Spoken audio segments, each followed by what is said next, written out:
Almost 500,000 Californians have been vaccinated at two FEMA-operated mega sites in the state, one in Los Angeles, the other in Oakland. But FEMA announced it will no longer operate the sites starting next week. Now, state and local officials are scrambling to find a way to keep the sites open. But the big problem is vaccine supply, which is no longer going to come from FEMA. NBC News correspondent Josh Lederman joins us now from the Ring Central Coliseum in Oakland, California. Josh, good morning. So these sites were part of a pilot project started by the Biden administration. What is FEMA saying about their decision to not extend the additional vaccine supply that allowed the pilot program to succeed?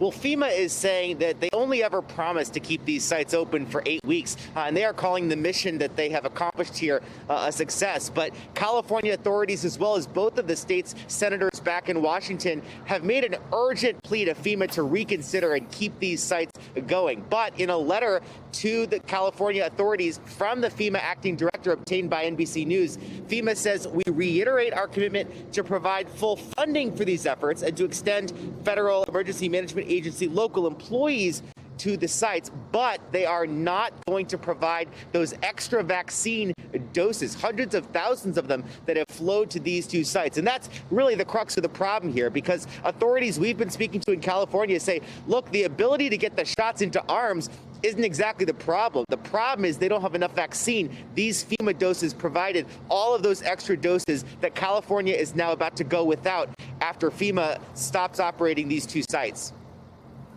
So, Josh, without those vaccines, what do officials there in Oakland plan to do to handle this? Well, officials here are very concerned. They say that they had just started to scratch the surface of the need here, and that it is insulting for FEMA to could say, look, go ahead and operate these sites on your own, but without any vaccine to do it. We spoke to Rebecca KAPLAN, who's the vice mayor of Oakland, who said this about their efforts to keep the site open.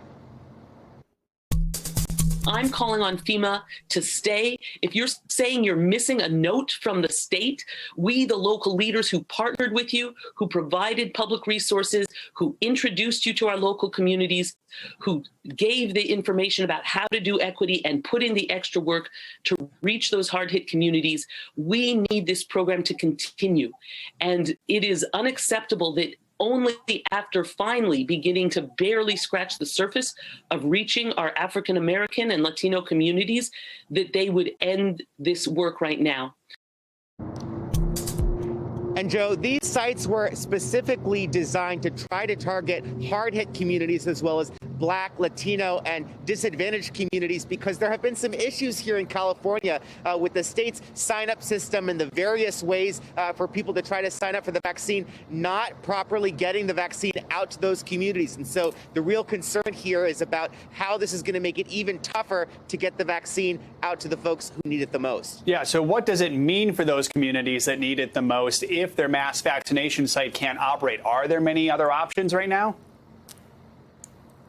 So there are some. People can either go through the My Turn website that the California state officials have set up to try to book an appointment, but that has been glitchy. It hasn't targeted vaccines specifically to the areas that a lot of advocates say they're needed most. They can also try to go through their pharmacies or local hospitals, but it's sort of a hodgepodge of different ways, not like this mass center where people were able to come sign up for an appointment and come stream through this site. More than 7,500 people per day who were getting vaccinated at this FEMA site, Joe. All right, Josh Lederman, thank you so much. Hey, NBC News viewers, thanks for checking out our YouTube channel. Subscribe by clicking on that button down here and click on any of the videos over here to watch the latest interviews, show highlights, and digital exclusives. Thanks for watching.